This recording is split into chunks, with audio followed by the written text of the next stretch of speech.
다 함께 조용한 기도 드리심으로 6월 넷째 주일 오후 예배를 시작하겠습니다.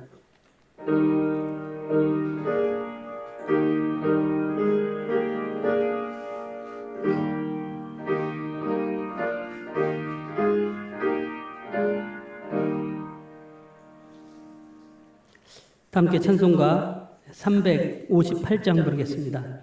이 찬송 부르신 후에 문현자 집사님 기도해 주시겠습니다.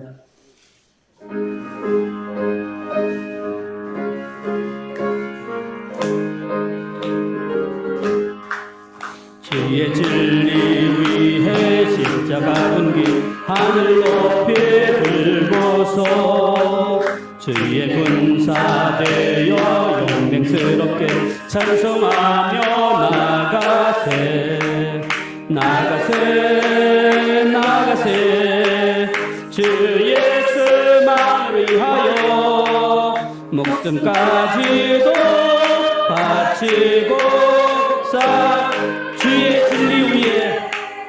주의 진리 위해 십자가 분기 하늘 높이 들고서 주의 군사되어 용맹스럽게 찬송하며 나가세 나가세 나가세 주 예수만을 위하여 목숨까지도 바치고 싸움터로 나가세 원수들이 비록 강할지라도 주의 군기 붙잡고 주의 진리 위해 용기 다하여 분발하여 싸우세 나가세 나가세 주 예수만을 위하여 목숨까지도 바치고 싸움 원수들이 비록 강할지라도 주의 군기 붙잡고 주의 진리 위해 용기 다하여 분발하여 싸우세 나가세 나가세 주 예수만을 위하여 목숨까지도 바치고 싸움터로 나가세 산과 들과 바다 가는 곳마다 주의 군기 날리며 반갑고도 기쁜 승리의 소식 온 세상에 전하세 나가세 나가세 주 예수만 위하여 목숨까지도 바치고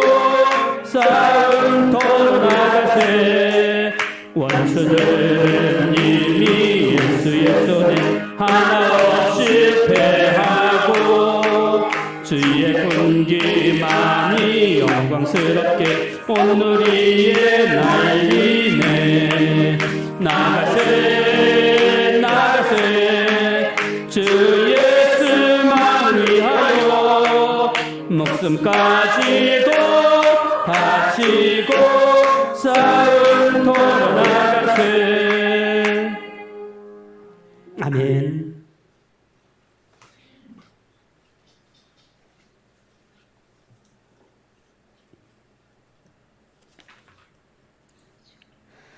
저희들이 걸어가는 길에 앞서가시며 선한 길로 인도하시는 하나님, 지난 6개월 동안도 하나님의 은혜를 힘입어 살아갈 수 있도록 인도해 주시니 감사를 드립니다. 아멘. 지금 이 시간에도 비록 많은 무리가 함께하지 못했지만 입을 모아 마음을 모아 하나님의 이름을 높이며 예배하게 하신 은혜 또한 감사를 드립니다. 아멘. 하나님 앞에 납작 엎드려 회개하고 간절히 구할 것들이 많으나 목이 뻣뻣하여 엎드리지 못했습니다. 저희는 하나님께 끊임없이 용서를 구하면서 정작 제 주변의 어느 누구에게도 관대하지 못하고 용서하기 힘들어했습니다. 답답한 마음이 가득한데도 저희들의 마음을 주님 앞에 진실되게 아뢰지 못하고 자꾸 다른 방법으로 다른 곳에서 평안해지기를 바랐습니다. 그렇지. 주님 앞에 교만하여 겸손하지 못했음을 용서하여 주시고 주님을 신뢰하지 못했음을 저희 안에 주님을 온전히 모시지 못했음을 용서하여 주시옵소서. 저희들의 구원자가 되시며 위로자가 되시는 주님을 시시때때로 찾는 저희들이 되기를 원합니다. 아멘. 뼈아픈 한국 전쟁이 있었던 6월 하나님께서 이 대한민국을 향하여 베풀어 주신 은혜를 다시 한번 생각합니다. 믿음의 선진들의 주님을 향한 뜨거운 마음, 온전한 헌신의 마음들로 지켜온 믿음의 현장들이 더 이상 식어가지 않기를 원합니다. 이 나라를 위해 베풀어 주신 그 은혜가 거두어지지 않기를 간절히 원합니다. 아멘. 이 땅에 세워진 교회들이 하나님의 나라를 나타내기를 힘쓰게 하여 주시옵소서. 교회를 비판하고 하나님을 거부하던 이들이 간절히 찾는 구원의 터전들이 되기를 힘쓰게 하여 주시옵소서. 아멘. 전쟁으로 갈라진 저 북한 땅을 불쌍히 여겨주시고 복음 통일이 속히 이루어져 그곳에도 복음이 자유롭게 전파되어지며 많은 이들이 구원되어지는 은혜를 베풀어 주시기를 간절히 소망합니다. 아멘. 위험하고 평안하지 않은 이때에도 복음 들고 북한을 비롯해 세계 곳곳에서 발걸음을 옮기는 선교사님들을 기억하시고 안전을 지켜주시며 그들의 고된 발걸음이 결코 헛되지 않도록 주님 역사하여 주시옵소서. 아멘. 주님, 이곳에 세우신 선화목자교를 위해 기도합니다. 비록 크고 화려한 건물은 아닙니다. 또 아직은 섬기는 이들이 많지도 않습니다. 그러나 하나님께서 쓰시는 교회로 성도들로 준비가 되어지는 공동체가 되기를 사모합니다. 아멘. 믿음이 연약한 지체들 함께 세워나가게 하시고 육신의 약함으로 고통받는 지체들 진심으로 위로하며 강건해지기를 서로 기도하게 하옵소서. 아멘. 믿음의 자녀들이 말씀 위에 단단하게 성장하기를 간절히 구하는 공동체가 되기를 원합니다. 아멘. 하나님께서 일꾼을 찾으실 때 이사야 선지자의 고백과 같이 주님 내가 여기 있나이다 나를 보내소서 즉각 반응할 수 있는 믿음의 담대함을 가진 저희 모두가 되게 하여 주시옵소서. 아멘. 저희 교회 목자로 세우신 담임 목사님을 붙들어 주셔서 하나님께서 계획하신 사역에 충분히 쓰임받는 참 목자가 되게 하여 주시옵소서. 시간 말씀을 선포하실 때마다 성령님 그 능력을 갑절로 더하여 주시옵소서. 그 영혼과 함께 육신의 강건함도 허락하여 주시옵소서. 아멘. 오늘도 단에 세우셨사오니 성령님 붙들어 주셔서 하나님의 거룩한 말씀만 대항케 하여 주시옵소서. 아멘. 전하며 들으며 함께 깨달으며 은혜가 넘치는 시간이 되게 하여 주시옵소서.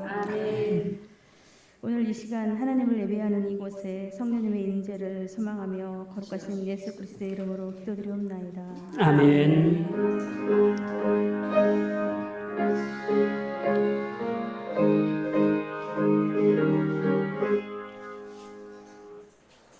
오늘 이 시간 우리에게 주신 하나님의 말씀 시편 73편 1절로 28절 제가 가지고 있는 성경 854면에 있습니다.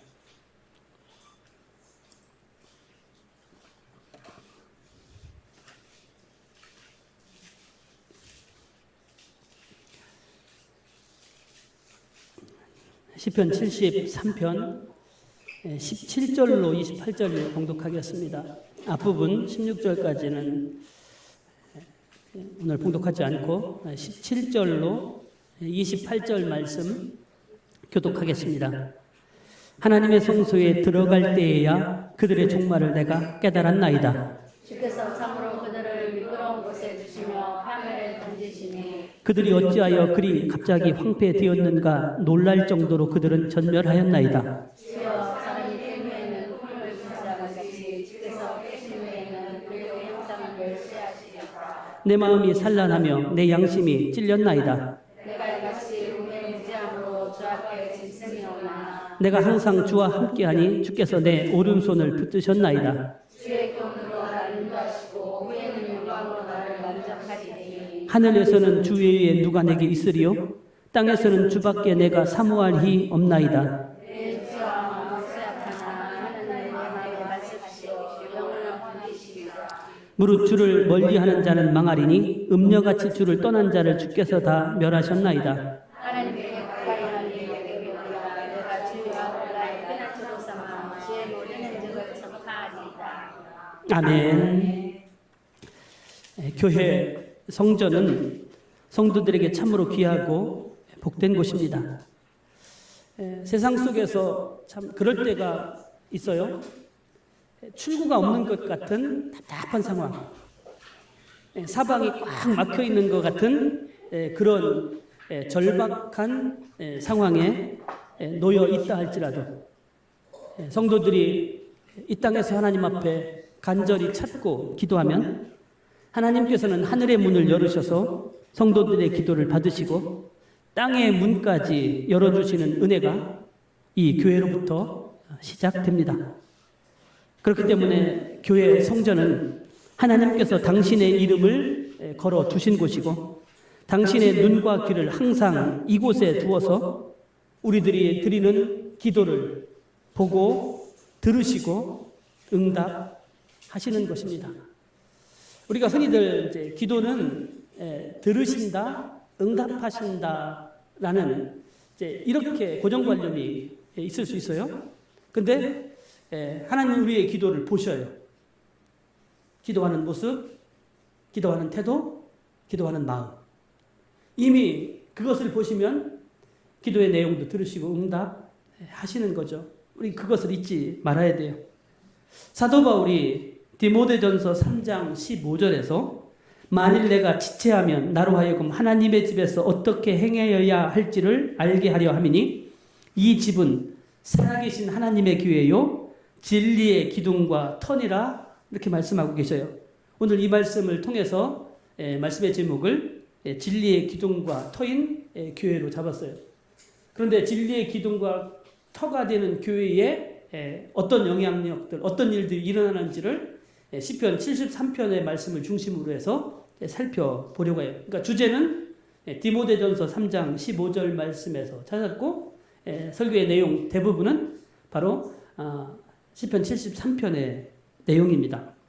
자, 그런데 이 시편 73편을 살펴보기 전에 디모데전서 3장 15절에서 말하고 있는 바울이 목회자였던 디모데에게 교회가 진리의 기둥과 터라고 말씀하시는 내용의 의미들을 먼저 조금 살펴보려고 합니다. 이때 디모데는 에베소 교회를 담임하고 있었어요. 바울 자신이 세웠던 교회를 바울이 마지막 죽음을 앞두고 로마 감옥에서 풀려난 후에 디모데를 데리고 가서 그 교회의 목회자로 세우고 다시 다른 사역들을 준비하다가 지금 로마 사형자들의 감옥에 갇혀 있는 상황이에요. 바로 그 사형자들의 감옥에 갇히기 전에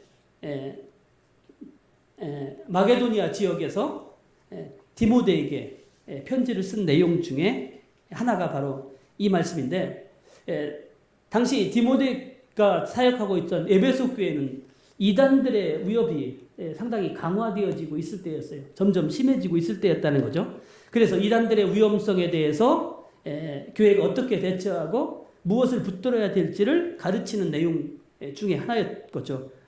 교회가 하나님의 집이다.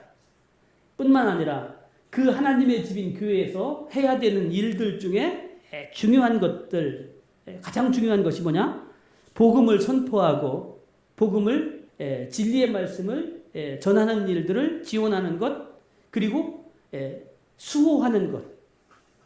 이게 터라는 헬라어 단어가 가지고 있는 의미예요. 좀 더 제가 설명을 드리도록 하겠습니다. 근데 당시에는요, 에베소 교회만 이단들의 공격을 받고 있던 것은 아니에요. 많은 교회들이 이단들의 공격을 받아요. 그것이 바울 서신 후반기와 일반 서신들을 보면 이단들의 위험성을 지적하는 내용들이 참 많아요. 그래서 실제적으로 이단들의 공격에서 흔들리는 교회들도 많이 있었어요. 디도서 1장 10절에 보면 디도에게 보낸 편지, 그레데 교회를 담임하고 있던 편지 속에 보면 그레데에 있는 성도들의 가정이 흔들리는 경우들을 지적을 하고 있기도 해요.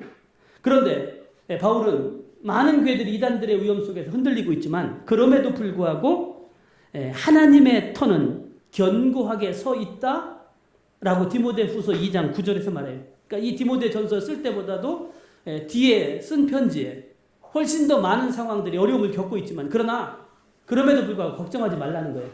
하나님께서 기둥과 터로 세우신 교회는 그 어떤 공격에서도 넘어지지 않는다. 든든하게 세워질 것이다 라고 말씀하고 있어요. 근데 여기에서 쓰였던 단어, 기둥이라는 헬라어 단어가 수툴로스라는 단어고요. 터라고 번역되어진 단어 에드라이오마라는 단어예요. 근데 이 에드라이오마라는 단어는 터라는 의미도 있지만 수호자, 수호, 지킨다라는 의미도 함께 가지고 있는 단어인데, 근데 이 단어들 속에서요 관사가 없어요.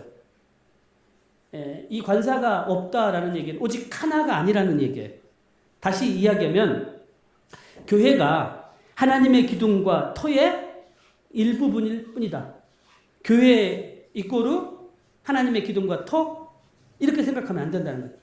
이제 이것이 이제 교회 시대를 지나 이제 천주교회, 이제 카톨릭 교회에 오면서 어떻게 생각했냐면 교회의 개념이 복음과 터랑 일치한다, 이렇게 주장했어요. 그러니까 복음과 터를 지키는 것이 교회다. 교회가 더 강조되었어요. 왜냐하면 그래야만 교회의 수장, 교황의 권위가 강조되기 때문에 교회를 강조하던 시대가 있었는데, 복음과 진리의 말씀이 교회에 종속된다. 이것은 오직 자신들의 생각하는 교회 안에서만 복음과 진리의 말씀이 선포되어진다라고 주장했던 것이죠. 그런데 하나님의 말씀, 진리의 말씀, 복음이 에베소 교회라든지 그 어떤 개체의 교회에 종속되느냐? 그렇지 않아요. 하나님은 교회에 의존하지 않으시고서도 진리의 말씀을 선포하시고 그 진리의 능력이, 말씀이, 복음이 나타날 수 있게 하시는 거죠. 그러니까 복음과 교회의 혹여 부등호를 따진다면 교회가 더 크고 더 중요한 개념이 아니라 복음이, 진리의 말씀이 더 중요한 개념이다라는 것들을 우리가 잊지 말아야 돼요. 교회는 복음 선포를 지키는 터와 같은, 돕는 자와 같은 역할을 해야 하는 거죠. 교회를 지키기 위해서 복음이 사용되어지는 것은 아니라는 것을 이야기합니다. 진리와 복음이 교회에 의해서 지켜지고 터와 같이 든든하게 세울 수 있는 역할들을 해야 한다라는 말씀이 바로 진리의 기둥과 터라는 의미 속에 담겨져 있습니다. 오늘은 그러면 교회가 어떻게 진리의 기둥과 터의 역할을 해야 되는지, 아니 다시 말하면 진리의 기둥과 터가 되어야만 이 교회는 하나님의 은혜와 복을 받는 곳이 될 수 있어요. 다시 말하면 진리의 기둥과 터의 역할을 할 때 교회는 교회다워질 수 있고, 그리고 교회의 역할을 온전히 할 수 있다, 복받는 곳이 될 수 있다라는 의미죠. 교회는 하나님의 말씀을 받는 곳입니다. 교회는 길이요 진리요 생명이 되시는 예수 그리스도의 이름으로 기도하고 은혜를 받는 곳입니다. 교회는 물과 성령으로 거듭남을 받는 곳입니다. 교회는 헌신과 봉사와 성도들의 교제를 통해 진리가 실천되어지는 곳입니다. 그래서 교회 공동체는 너무나 귀하고 소중한 것입니다. 배가 해양에 나가서 수없이 많은 파도 그리고 어려운 일들을 겪습니다. 그런데도 그 배는 돌아갈 곳이 있어요. 폭우가 있기 때문에 안전을 담보받을 수가 있습니다. 오늘 성도들도 마찬가지입니다. 우리가 이 땅을 살아갈 때 이 세상 속에서 수없이 많은 어려움들을 겪어요. 그러나 그 많은 어려움들이 우리 앞에 닥친다 할지라도 길을 잃지 않고 방황할 수 있는 것은 교회를 통해서 우리가 안전을, 그리고 우리의 믿음과 생명을 담보받을 수가 있기 때문입니다. 오늘 본문 시편 73편은 성전을 드나드는 일이 얼마나 성도에게 있어서 복받고 귀한 일인지 그것들을 우리에게 너무나 잘 알려주고 있습니다. 이 시의 저자는 앞에 서주에도 나와 있는 것, 표제에도 나와 있는 것처럼 아삽이에요. 이 아삽은 자기 내면에 일어난 일을 솔직하게 고백하고 간증하고 있어요. 아삽은 신앙심이 깊었던 사람이었습니다. 역대하 6장 31절 이하의 말씀을 보시면 다윗이 법궤를 성소에 모셔놓습니다. 그리고 성소에서 찬송하는 직분을 3명의 사람에게 맡겨요. 헤만에게, 그리고 그의 형제 아삽에게, 그리고 에단. 그러니까 성소에서 하나님을 찬양하고 봉사한 일이 얼마나 귀한 일인데 그 일을 맡겨진 셋 중에 하나였다는 거죠. 이 아삽은 레위의 직계손입니다. 성소에서 대대로 아삽만이 아니라 그의 후손들도 계속해서 그 직무를 맡아왔던 뿌리 깊은 신앙의 집안이었다. 이렇게 말할 수 있습니다. 우리가 흔히 생각할 때 있어요. 야, 저 정도 믿음의 가문이면, 저 정도 집안이면 그냥 믿음 저절로 되겠네? 신앙생활 잘할 수 있겠네? 근데 그게 아니죠. 믿음의 가문이라고 해서 후손들이라고 해서 저절로 자녀들이 다 신앙생활 잘하는 것은 아니에요. 오늘 아삽이 2절에서 뭐라고 고백을 하냐면 나는 거의 넘어질 뻔하였고 나의 걸음이 미끄러질 뻔하였으니 이렇게 말씀해요. 넘어지는 것은 시험 들었다 이렇게 말할 수 있고요. 미끄러지는 것은 실족했다 이렇게 이해할 수 있어요. 다시 말하면 아삽은 좋은 신앙의 가문에 있었지만 하나님 앞에 귀한 역할들을 맡고 있었지만 신앙의 길을 걷다가 하마터면 시험이 들어서 실족할 뻔했다 이렇게 자신의 신앙을 고백하고 있어요. 그러면 그가 왜 실족할 뻔했느냐? 그 이유를 3절에서 이렇게 기록합니다. 이는 내가 악인의 형통함을 보고 오만한 자를 질투하였음이로다 이렇게 말씀하셔요. 하나님께서 다스리는 세상, 의롭고 정의롭고 하나님의 뜻대로 되는 세상인 줄 알았는데 보니까 악인이 승승장구하더라는 것이죠. 그래서 나중에는 이 세상이 진짜 하나님이 다스리는 세상이야? 이런 의심이 들어요. 심지어는 악인이 형통하는 것을 보면서 질투까지 하였다? 그런 이렇게 고백합니다.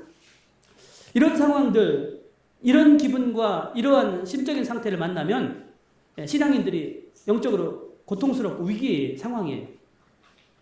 잠언 24장 19절에 너는 행악자들로 말미암아 분을 품지 말며 악인의 형통함을 부러워하지 말라 경고합니다.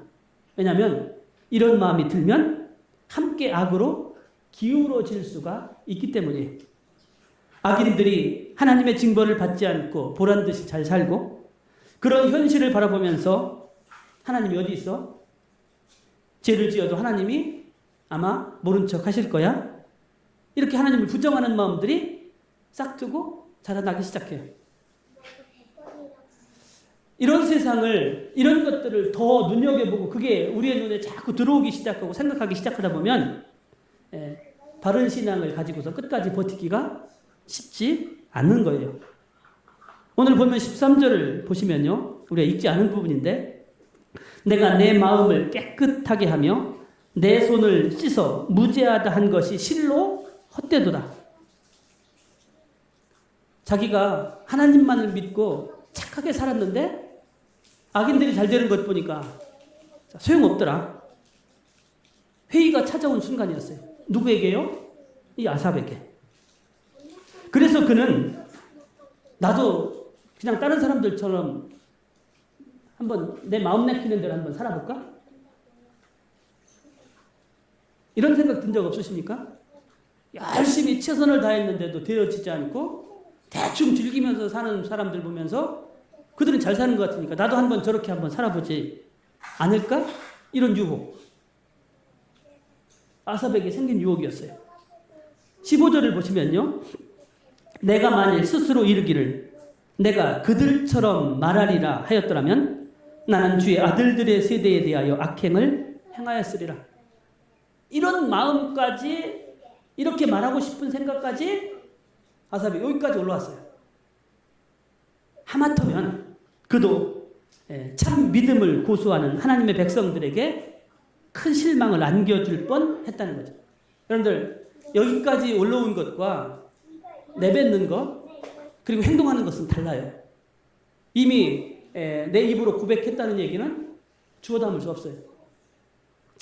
내 신앙이 떨어지는 것뿐만 아니라 그 말을 듣는 다른 믿음의 사람들까지도 절망감에 빠뜨려요. 근데 그 말하는 사람이 누구냐에 따라서 그 실망감은 훨씬 더 클 수 있는 거죠. 여러분들 사탄이 어떤 사람을 더 유혹하고 싶을까요?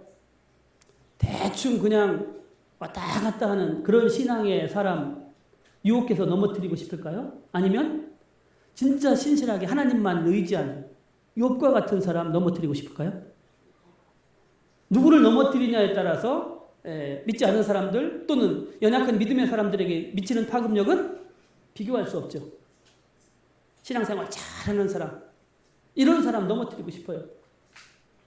그러니까 시험과 환난은요, 대충 신앙생활하는 사람들에게 크게 찾아오지 않아요. 신앙생활 열심히 잘하려고 하는 사람, 또 은혜 받고 나서 더 잘하려고 할 때 찾아오는 거죠. 오늘 내게 시험과 환난이 찾아옵니까? 그 파도가 거셉니까? 내가 더 열심히, 내가 더 하나님의 뜻대로 살아가고 있구나? 오히려 위로받고 더 용기를 내서 더 꿋꿋하게 믿음을 지켜야 될 이유가 있어요. 우리가 언제 그러면 더 많이 흔들리는지 아세요? 그 사람의 신앙의 상태가 지금 높으냐 나쁘냐도 중요하지만요, 내가 세상에 빠져 골몰하고 있을 때, 그때는 훨씬 더 그 유혹이 앞에 흔들리는 거예요. 세상 사람들이 부러워지기 시작하고, 내가 굳이 이렇게 신앙생활 할 필요가 있을까? 이런 회의들이 생겨질 때, 그때가 우리가 영적으로 대단히 위기고 위험할 때라는 것이죠. 아삽 같은 사람까지도 이 정도의 시험에 들 뻔했다. 이렇게 큰 유혹 앞에 넘어질 뻔했다라는 사실을 우리가 잊지 말아야 돼요. 그때 아삽이 그의 신앙의 전환점을 마련합니다. 그 전환점은 어디에 있느냐? 성전으로 찾아가요. 물론 레위인이었으니까 그가 그 성전에서 어떤 역할을 했는지는 정확하게 알 수 없어요. 뭐 하루에 2번씩 제사를 드리는데 함께 참여했다든지 늘 하나님을 찬양하는 그런 역할을 해서 그냥 그런 의미로서 찾아가는 것 같지는 않아요. 그는 하나님 앞에 진실로 고백하기 위해서 하나님께 찾아가고 전적으로 하나님 앞에 몰두를 하게 됩니다. 하나님의 말씀을 펼치고 자신과 세상을 말씀에 비추어 봅니다. 이게 우리가 성경을 읽는 가장 좋은 방법 중에 하나예요. 특별히 위기에 만났을 때. 그저 늘 평범하게 읽던 그 말씀이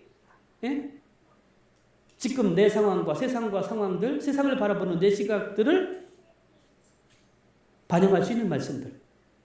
그리고 그 말씀들을 통해서 그동안 내가 바라보던 세상, 다른 사람들에 대한 평가를 다르게 볼 수 있다면 그 말씀이 오늘 내게서 말씀하고 있는 거예요.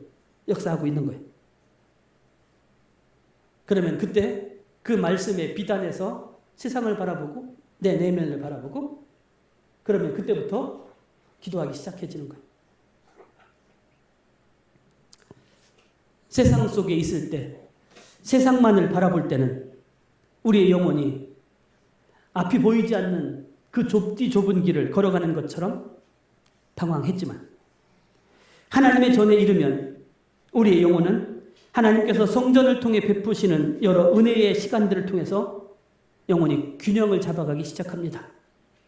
그동안 들려지지 않았던 하나님의 음성들, 오직 세상만 보여줬던 그것들이 이제 하나님의 말씀으로 비춰지면서 이게 균형이 잡혀져요.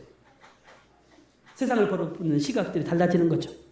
그리고 더 중요한 것은 우리의 시야가 높아져요. 여러분들 세상을 이렇게 바라볼 때랑 이렇게 바라볼 때 다른 거 아세요? 정상에서 하나님의 빛에서 세상을 볼 수 있는 눈, 이게 분별력이 열려지는 거예요. 그리고 나 혼자가 아니다. 이 마음이 깨닫게 돼요. 여러분들 신앙생활하는 사람이 가장 힘들 때는 나 혼자라는 생각이 믿음의 사람들이 안 보여요? 심지어 하나님도 보이잖아요. 그런데 신앙이 영적인 회복들이 일어나기 시작하면 나와 함께 하시고 나를 도우시는 하나님이 보여지기 시작하고 지금도 나와 함께 나를 위해서 기도하고 있는 믿음의 형제자매들이 보여져요. 그러니까 위로가 되어지고 더 힘이 나는 거죠. 이게 바로 영적인 균형감들이 잡혀져 간다라는 것이죠. 아삽이 그것을 깨달아요. 우리가 맨 먼저 오늘 읽었던 17절을 보시면 하나님의 성소에 들어갈 때에야 그들의 종말을 내가 깨달았나이다. 다시 말하면 그전에는요, 저들이 승승장구하는 것만 보였어요. 악인들이.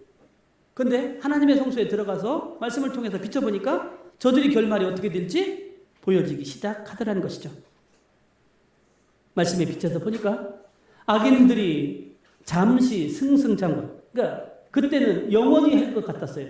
근데 잠시 승승장구하는 것, 그리고 그것은 바람 앞에 검불과 같이 흩날려 버릴 것들에 불과하다는 것들을 무가치한 것임을 깨달은 것이죠. 하나님께서는 아삽에게 악인의 형통함은 죽음과 함께 모든 것이 황폐하고 전멸되는 것과 같이 허무한 것이며, 그들의 형통함은 그들이 하나님께 멸시를 받는다는 증거라는 것을 깨닫게 해 주셨어요. 전도서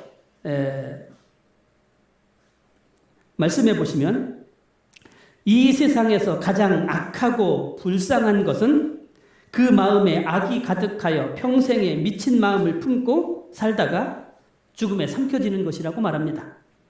다시 말하면 악에 치우쳐 살면 우리는 어떻게 생각하냐면 하나님의 심판, 하나님의 징계를 받아야 된다. 그래서 망해야 된다. 이렇게 생각하는데 그것도 하나님의 심판이에요. 근데 그것은 돌이킬 기회가 생겨요. 그냥 내버려 둔다는 얘기는 어떤 거예요? 영원히 멸망으로 치닫는다는 거예요. 징계하는 것보다 더 큰 심판이 바로 악인들 그대로 내버려 두는 거예요. 생명의 길로 건질받을 수 있는 기회조차 주어지지 않기 때문이에요. 그러니까 그 사람이 가장 불쌍한 인생이다. 전도서 기자는 그렇게 말하고 있는 거예요. 아삽은 성수에서 다시 이것을 깨닫습니다. 나도 하나님의 은혜가 아니었으면 그렇게 살 수밖에 없는 짐승과도 같은 인간이었다는 거예요. 22절을 보십시오. 내가 이같이 음에 무지함으로 주 앞에 짐승이오나. 그래요. 하나님을 경외하지 않는 사람은 음에 무지한 짐승과도 같은 삶을 살 수밖에 없습니다. 이것을 시편 49편 16절로 20절에 보시면 비슷한 관점에서 기록을 하고 있어요. 사람이 치부하여 그의 집에 영광이 더할 때에 너는 두려워하지 말지어다. 그가 죽음에 가져가는 것이 없고 그의 영광이 그를 따라 내려가지 못함이로다. 그가 비록 생시에 자기를 축하하며 스스로 좋게 함으로 사람들에게 칭찬을 받을지라도 그들은 그들의 역대 조상들에게로 돌아가리니 영원히 빛을 보지 못하리로다. 존귀하나 깨닫지 못하는 사람은 멸망하는 짐승과 같도다. 그러나 깨닫지 못하는 사람은 비록 이 땅에서 존귀하게 영광을 받으며 살아도 어떻게 해요? 멸망하는 짐승과 똑같은 존재예요. 하지만 하나님을 경외하며 그의 은혜를 감사하며 사는 사람들의 끝은 그들과 다릅니다. 시편 49편 15절에서 그러나 하나님은 나를 영접하시리니 이러므로 내 영혼을 스올의 권세에서 건져내시리로다. 셀라. 짐승과 같이 멸망의 길을 계속해서 가는 사람과 깨닫고 그 지옥에서 건져주시는 주님이 영접해 주시는 은총을 누리는 사람, 분명한 차이를 말씀하고 있죠. 다시 시편 73편 말씀으로 돌아옵니다. 주님의 성소에 아삽이 만약 들어오지 않았다면, 그냥 그 상태를 계속해서 세상을 바라보고 사람들을 바라보고 살았다면 결국에는 그도 유혹에 넘어갔을 거예요. 넘어졌을 거예요. 그런데 그가 하나님의 성소에 들어와서 깨닫고 나니까 만약에 생각하는 거예요. 나도 이 성소에 오지 않았다면 멸망하는 짐승과 같은 꼴이 되었을 것이다. 이렇게 그는 고백하는 거죠. 그런데 내가 성소에 들어와서 하나님을 만나니 하나님께서 오른손을 들어서 나를 붙들어 주셨다. 이렇게 고백하고 있는 거예요. 23절이 그 말씀이죠. 내가 항상 주와 함께하니 주께서 내 오른손을 붙드셨나이다. 아삽은 주의 교훈으로 인도함을 받습니다. 하나님의 말씀은 우리로 하여금 하나님의 영광에까지 이르게 이끌어 주십니다. 하나님의 영광으로 이끄신다는 것은 하나님의 존전, 거룩함 앞에 설 수 있게 하신다는 말씀이에요. 히브리서 기자는 4장 12절에서 이렇게 말씀합니다. 하나님의 말씀은 살아있고 활력이 있어 좌우에 날선 어떤 검보다도 예리하여 혼과 영과 및 관절과 골수를 찔러 쪼개기까지 하며 또 마음의 뜻과 생각을 판단하시나니 우리는 성전에서 주의 그 은으로 인해서 하나님의 거룩함 앞으로 늘 인도함을 받습니다. 하나님의 영광으로 가득 찬 삶을 소망할 수 있는 존재가 되게 하시는 겁니다. 아삽은 결국 마지막에 가서 최고의 은혜를 깨달아요. 그것이 뭐였냐면 하나님을 소유한 것. 그것이 자신에게 주어진 복 중에 최고의 복이다. 그는 그렇게 깨닫습니다. 살아도 죽어도 나에게는 하나님밖에 없다. 이렇게 고백하는 자리에까지 이른 것이죠. 세상만 바라봤을 때는 그는 절망과 혼동 속에서 방황할 수밖에 없었어요. 그러나 성소에 들어와서 하나님을 바라보니까 하나님의 영광의 빛 안에서 혼돈은 사라져갔습니다. 인생의 앞뒤, 전후, 좌우를 매우 분명하게 분별할 수 있는 은혜를 깨달을 수 있었어요. 여러분들 그런 얘기가 있죠. 내가 참 고집을 부리고 그리고 내가 성질을 내고 이럴 때는 내 시야가 좁아져요. 이게 인생의 모든 경험 속에서 그러니까 자꾸 좁아서 앞만 보는 거예요. 그것만 보이고 그게 전부인 것처럼. 근데 여유가 있어지고 품이 넓어지기 시작하면 전후 좌우가 다 보여지기 시작해요. 우리가 영적인 여유를 갖는다. 하나님께서 우리에게 은혜를 베풀어 주신다는 것은 그런 은혜와 축복이 있어요. 혹시 내가 뭐 하나에 꽂혀서 그것이 전부인 것처럼 그것 때문에 화내고 불평하고 원망하고 있다면 내가 너무나 좁아졌다. 내 시야를 넓힐 필요가 있다. 이렇게 생각하고 판단하셔야 돼요. 때로는 숨을 크게 쉬고 주변을 둘러보는 여유도 있어야 되고요. 때로는 밖에 나가서 기지개를 켜는 이게 우리가 신체적인 그런 여유라면 그러나 우리가 궁극적으로 우리의 시야를 전부 다 바꿔줄 수 있는 것은 하나님께 나오는 거예요. 우리는 세상 사람들과 달라요.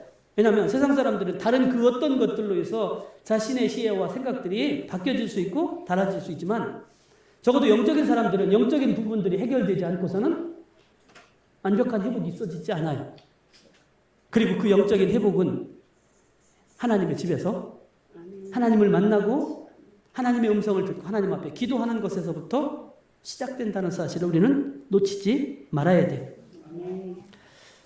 아삽이 성수에서 하나님을 만나고 나서 하나님의 말씀을 보는 눈이 달라지고 그는 자신의 인생에서 가장 중요한 것이 무엇인지를 깨달아요. 그는 25절에서 이렇게 고백합니다. 하늘에서는 주 외에 누가 내게 있으리요. 땅에서는 주밖에 내가 사모할 이 없나이다. 그리고 나서 아삽은 하나님이 내 마음의 반석이요 영원한 분깃이라고 노래합니다.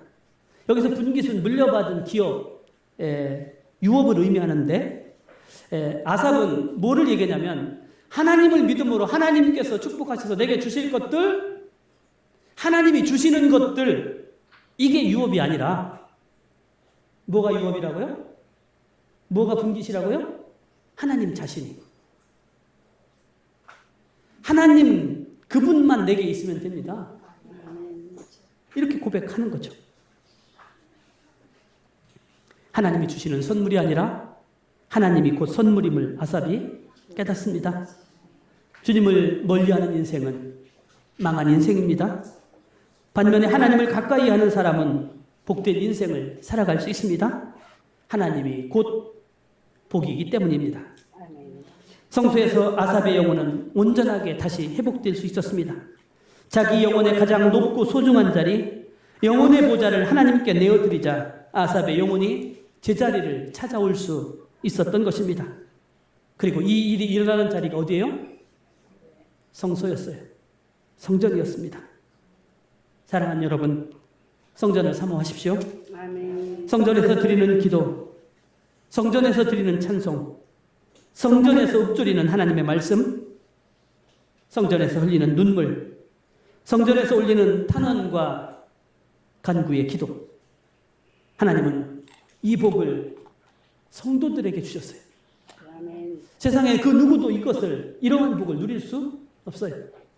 성도만이 누릴 수 있는 특권이며 은혜이며 복이라는 사실들을, 이 복됨의 은총을 아는 사람은 하나님이 주시는 그 어떤 것보다 하나님 그분 자체만으로 만족하며 그분이 복임을 노래할 수가 있게 됩니다. 아멘. 예수님이 우물가의 여인에게 이 물을 먹는 자는 다시 목마르지 아니하려니와 목마르려니와 내가 주는 물을 마시는 자는 영원히 목마르지 아니하리니 내가 주는 물은 그 속에서 영생하도록 솟아나는 샘물이라고 말씀하셨어요. 아멘. 그리고 이 샘물에 대해서 사도 요한이 덧붙여 이렇게 요한복음 7장 37, 39절에서 말씀합니다. 명절 끝날 곧 큰 날에 예수께서 외쳐 이르시되 누구든지 목마르거든 내게로 와서 마시라. 나를 믿는 자는 성경의 이름과 같이 그 배에서 생수의 강이 흘러나오리라 하시니 이는 그를 믿는 자에게 받을 성령을 가리켜 말씀하신 것이라 이렇게 증거합니다. 하나님의 영이신 성령이 늘 함께 하심으로 영혼의 갈증이 날마다 해갈되는 그 놀라운 복들을 누리시는 저와 여러분들 되시길 바랍니다. 아멘. 에스겔서 47장 말씀이 성전 문지방 아래에서 생명의 샘이 터져 흘러 그 물이 닿는 모든 만물이 소생케 되어짐을 우리에게 말씀하고 있습니다. 성전을 드나들며 늘 기도하시고 여기에서 흘러나오는 말씀으로 말미암아 우리의 상처나는 것들, 주변에 회복되지 못하고 죽어가는 그 모든 것들이 치유받고 회복되어지고 살아나는 소생의 은총을 우리가 맛볼 수 있어야 됩니다. 아삽과 같이 하나님의 성전을 사모했던 고라자손이 있어요. 그 고라자손이 쓴 시 중에서 가장 유명한 시가 시편 84편이에요. 그 말씀을 제가 봉독해 드리도록 하겠습니다. 옆에 있으니까 한번 같이 눈으로 귀로 들으시기 바랍니다. 만군의 여호와여, 주의 장막이 어찌 그리 사랑스러운지요. 내 영혼이 여호와의 궁정을 사모하여 세약함이요 내 마음과 육체가 살아계시는 하나님께 부르짖나이다. 나의 왕 나의 하나님 만군의 여호와여, 주의 제단에서 참새도 제 집을 얻고 제비도 새끼들 보금자리를 얻었나이다. 주의 집에 사는 자들은 복이 있나니 그들이 항상 주를 찬송하리이다. 셀라. 주께 힘을 얻고 그 마음에 시온의 대로가 있는 자는 복이 있나이다. 그들이 눈물 골짜기로 지나갈 때에 그곳에 많은 샘이 있을 것이며 이른 비가 복을 채워주나이다. 그들은 힘을 얻고 더 얻어 나아가 시온에서 하나님 앞에 각기 나타나리이다. 만군의 하나님 여호와여, 내 기도를 들으소서. 야곱의 하나님이여, 귀를 기울이소서. 셀라. 우리 방패이신 하나님이여, 주께서 기름 부으신 자의 얼굴을 살펴보옵소서. 주의 궁정에서의 한날이 다른 곳에서의 첫날보다 나은즉 악인의 장막에 사는 것보다 내 하나님의 성전 문지기로 있는 것이 좋사오니 여호와 하나님은 해요 방패이시라. 여호와께서 은혜와 영화를 주시며 정직하게 행하는 자에게 좋은 것을 아끼지 아니하실 것임이니이다. 만군의 여호와여, 주께 의지하는 자는 복이 있나이다. 아멘. 사랑하는 성도 여러분, 이 세상에는 영원한 진리가 없습니다. 우리가 거기에 마음을 두고 그것을 쫓아가서는 우리의 영혼은 하나님의 기쁨을 맛보지 못할 것이고 우리는 늘 부족해서 혼란과 갈증만 맛보며 방황하게 될 것입니다. 공허함이 우리를 떠나지 않을 거예요. 교회는 진리의 기둥과 터입니다. 성소에서 우리를 구원으로 인도하시는 영원한 진리를 비로소 만날 수가 있습니다. 선한 목자를 사랑하여 그 문지방 이 교회를 드나들 수 있게 하신 것 우리에게 주신 은혜예요. 멀리하지 마시고 뜸하지 마시고 부지런히 자주 드나들면서 진리의 복음을 선포하는 기둥과 터전으로 삼으시고 하나님께서 세우신 이 교회가 얼마나 복된 것인가 저는 그랬으면 좋겠어요. 맛보아 알았으면. 이건요, 제가 아무리 설교하고 설명해도 내가 맛보지 않으면 그 기쁨은 알 수 없어요. 오늘 우리에게 주신 이 교회가 얼마나 복된 것인지, 여기에 하나님의 은혜가 얼마나 크게 넘치고 있는지 맛보면 맛볼수록 더 맛보고 싶어지는 거예요. 그때 우리는 이곳에서 늘 하나님의 임재를 체험할 것입니다. 하나님이 나와 함께 하시고 나를 붙들고 계시는 것, 내 삶의 길을 인도하시는 것들을 보게 하실 거예요. 그때 혹여 내가 한동안 실수하고 한동안 넘어지고 방황했던 그 모든 것들이 자리를 찾아가고 회복되어지는 그 시작이 바로 여기에서, 이 거룩한 곳 하나님의 집에서 진리의 기둥과 터가 되어지는 이곳에서 시작된다는 사실을 날마다 기억하며 그 은혜의 자리를 사모함으로 날마다 누리는 회복의 은총을 맛보는 저와 여러분들 다 되시기를 주님의 이름으로 축원합니다. 하나님 감사합니다. 세상에 우리가 바라고 원하는 것, 가보고 싶은 곳 많지만 그 어느 곳도 우리에게 영원한 안식을, 평안을 가져다 주지 못합니다.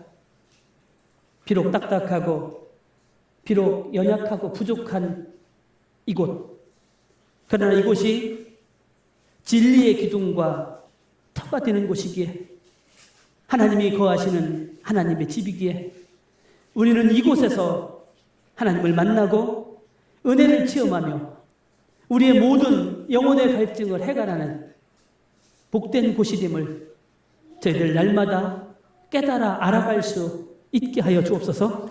하나님의 복을 날마다 맛보아 알아가는 거룩한 터전으로 우리의 교회를 삼아주시고 이곳을 더 사랑하고 더 가까이 함으로 그 복을 날마다 누리며 살아가는 우리 모두가 되게 하여 주옵소서. 하나님, 첫 열매를 드리는 귀한 손길을 기억하여 주시고 하나님, 땀 흘려 수고하여 얻어진 것 하나님께서 주신 것임을 믿음으로 고백합니다. 하나님, 그 삶, 그 가정 일터를 축복하여 주시고 기한 전의 열매가 떨어지지 않게 하시며 귀하고 복된 축복, 더 많은 열매를 하나님께 거두게 하시고 영광 돌리는 복된 기업 되게 하여 주옵소서. 저희들에게 새로운 한 주간 주심을 감사합니다. 이 한 주간도 주님과 동행하며 주님 안에서 기뻐하며 즐거워하며 믿음으로 승리하는 복된 시간들 되게 하여 주옵소서. 예수님의 이름으로 감사하며 기도드리옵나이다. 아멘. 다음 주 이제 7월달이 시작되어지며 맥주 감사 주일로 지킵니다. 다른 광고사항들 주보를 참고해 주시길 바랍니다. 이제 다 함께 찬송가 210장 부르시고 축도함으로 예배 마치겠습니다.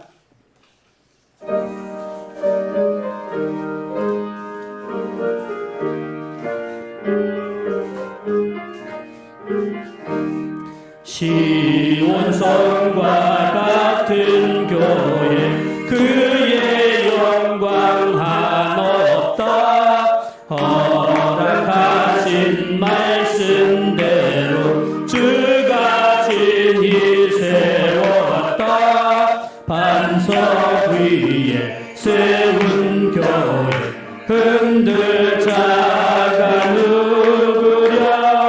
모든 원수의 보사도 아무 근심 없도다. 생명샘이 솟아나와 모든 성도 마시니 언제든지 흘러넘쳐 부족함이 없도다. 이런 물이 흘러가니 목마를 자 누구랴. 주의 은혜 풍족하여 넘치고 또 넘친다. 주의 은혜 내가 받아 시온 백성 되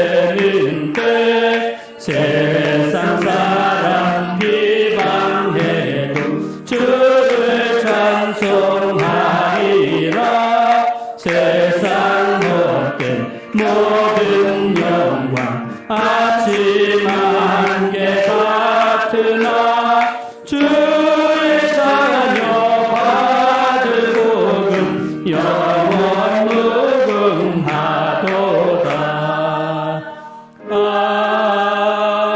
아멘.